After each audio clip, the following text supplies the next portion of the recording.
How are y'all doing out there? Wow. Thank you, Jay, and thank you, Mary. Thank you for the honor of speaking with you today. And thank you for being here.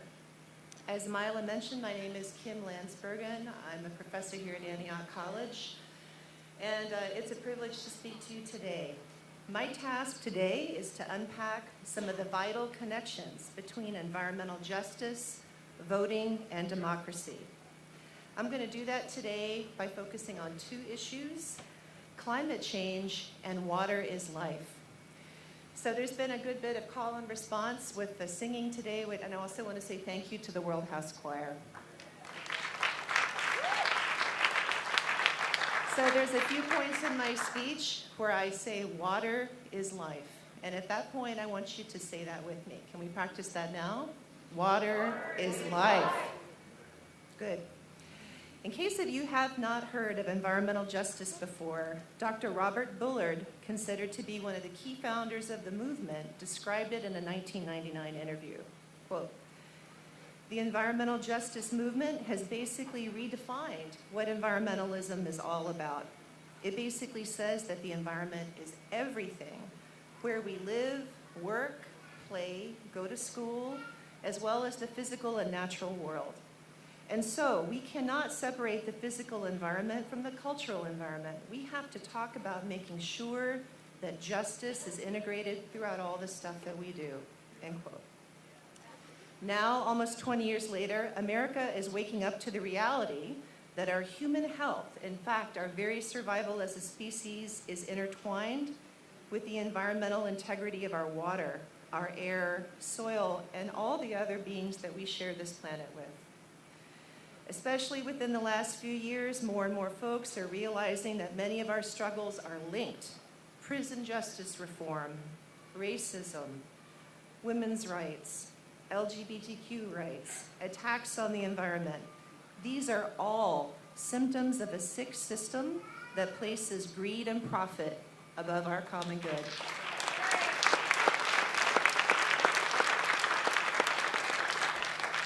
Just last month, Reverend Dr. William Barber organized an ecological justice organizing tour in North Carolina as part of the Poor People's Campaign.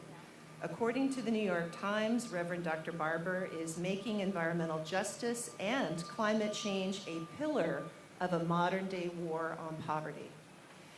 One of the very biggest problems, one of the most global, is climate change. I bet you didn't expect to hear about climate change today, did you? But everywhere I go, I have to sing this song. It's really important. Climate change destabilizes countries. It leads to food and water deprivation, and it increases refugee migration and human conflict. Despite a deliberate campaign to confuse and mislead Americans, the science is clear and convergent that human activities like burning fossil fuels over the last 300 years have added a lot of greenhouse gases to the atmosphere.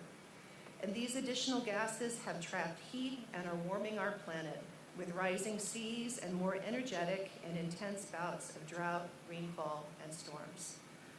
When we burn coal to make electricity, when we drill fracking wells and release methane into the atmosphere, when we are forced to take part in a fossil fuel-based transportation system, we put greenhouse gases into the air that don't stay in Ohio.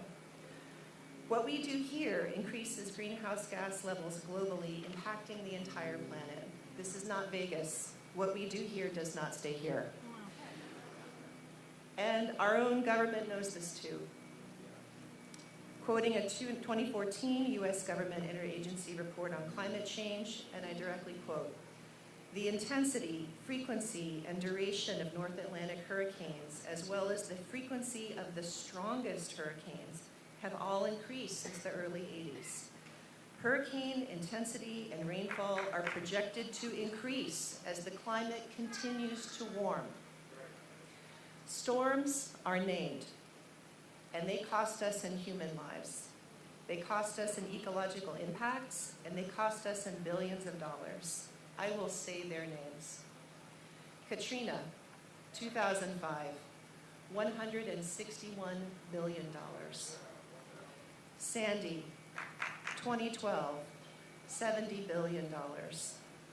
Harvey, 2017, $125 billion. Maria, 2017, $102 billion. Florence, happening now in North Carolina and on the coast, 2018, billions of dollars and counting. Climate change is an environmental justice issue and a global issue. It's a global issue, too, that has ethical and political implications. The poorest countries in the world, like Bangladesh, are paying a higher price in climate change crisis than rich countries like America, who puts a huge amount of greenhouse gases into the atmosphere. In fact, an average American puts 34 times more emissions per capita into the atmosphere than someone from Bangladesh. Bangladesh is adjacent to India.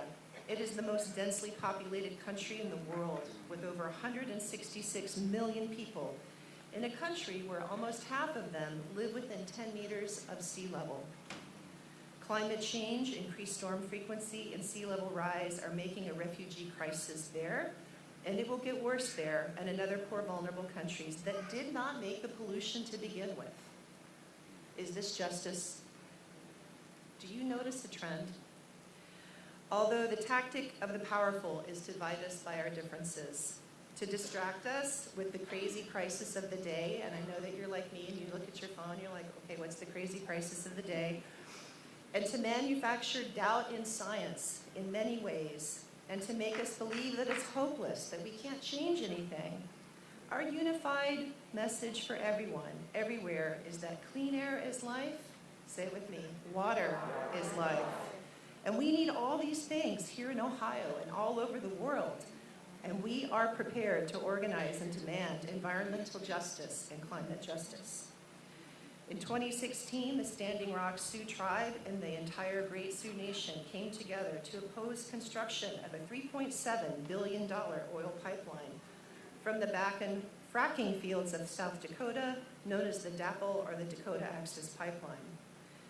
This 1,200-mile pipeline, owned by a Texas oil company named Energy Transfer Partners, snakes across treaty lands through Lakota ancestral burial grounds, just a half mile from their reservation boundary. The pipeline crosses the Missouri River, a mighty river which provides drinking water for millions of Americans and irrigation water for thousands of acres of farming and ranching. The Great Sioux Nation and many thousands of people, including some Antiochians, came to Standing Rock to say no to fracking greed and to affirm that water is life. Sadly, they lost their battle, and the Energy Transfer Partners pipeline is now almost complete in its journey to the Gulf, with the last part being protected even now in the bayous of Louisiana, a state that has passed a new law that makes, quote, protesting critical infrastructure a felony crime. A felony. And this is a threat to our First Amendment rights under the Constitution. As they say in Cajun country, l'eau est la vie, or water is life.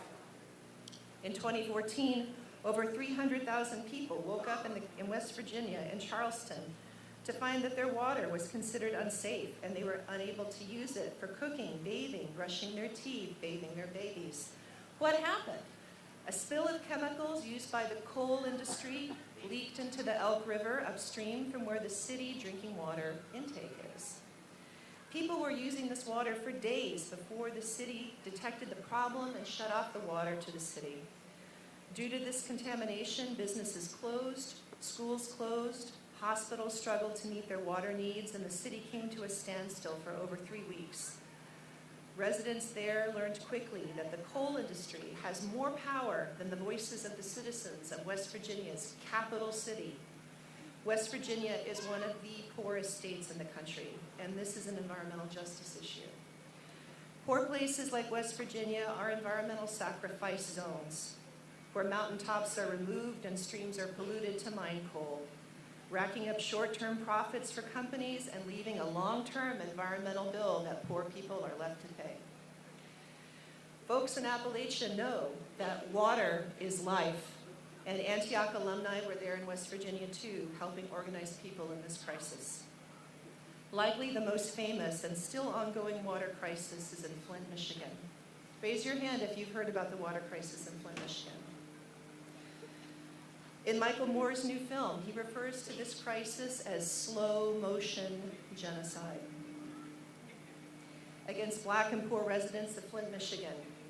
This terrible tragedy is a combination of privatization of public goods, corruption, and criminal cover-ups, resulting in the chemical poisoning of the people of the city of Flint.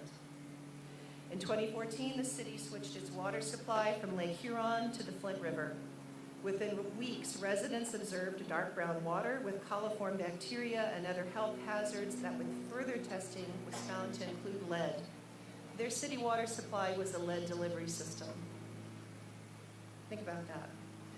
Over the weeks and months that followed, the city and state officials downplayed the danger of the Flint River water to the people of the city, knowingly allowed the people and the children of Flint to continue to use contaminated water. Again, Antiochians, led by the Coretta Scott King Center, organized a water drive and a visit to Flint to help where they could. Flint has the nation's highest poverty rate among U.S. cities with at least 65,000 residents, according to the Census Bureau. These data also show that Flint ranks first in childhood poverty. An estimated 58% of Flint residents under the age of 18 live below the poverty line. 58%. Compared to the national average of 18%, and that is still too high. During the water crisis, poor people of Flint continued to be billed for water services that were unusable and poisoned. Imagine that. Imagine being billed for water that you can't drink. Truly, this is the largest environmental justice crisis in America. The impacts of this are ongoing. We know that water is life, and in fact, a human right. In all of these cases, most of the people paying the environmental price, paying the human price, are poor people and people of color. So what do? We resist. We vote.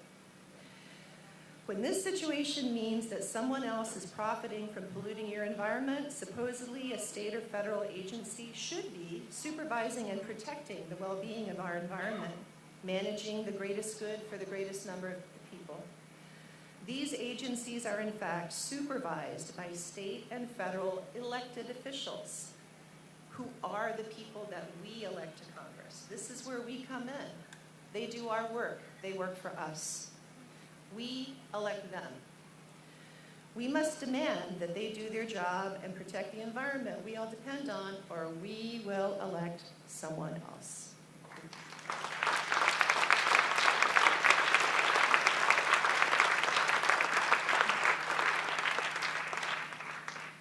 This is a reminder that we have the power.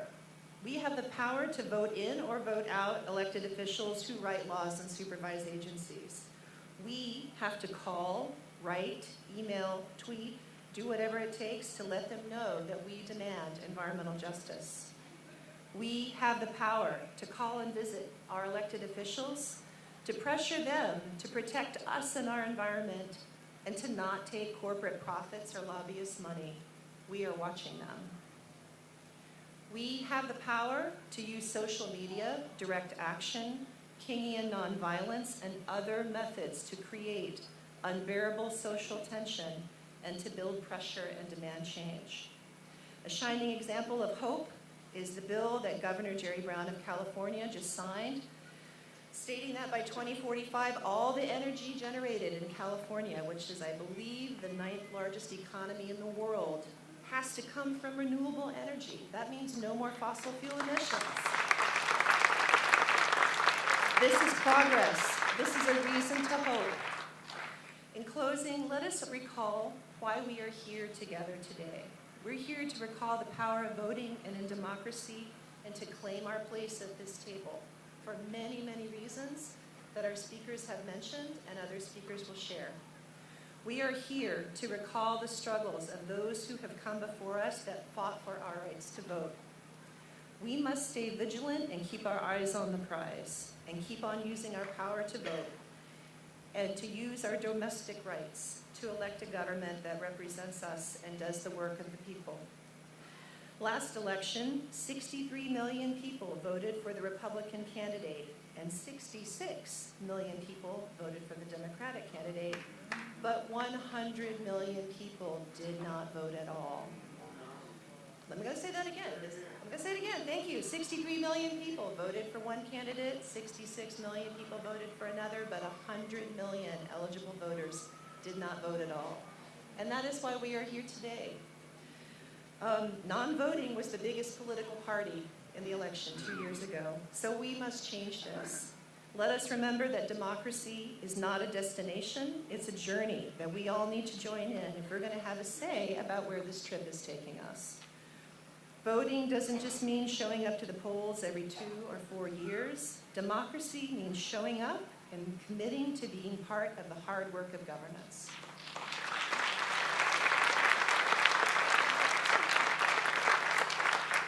So please vote in November. Please register voters. Please help people get to the polls. Sometimes people need a ride. Do what you can. But realize that this is only the beginning. Local and state elections really matter. They really matter. Because it all adds up. We have to show up and we have to keep showing up. We are all in this together. Thank you.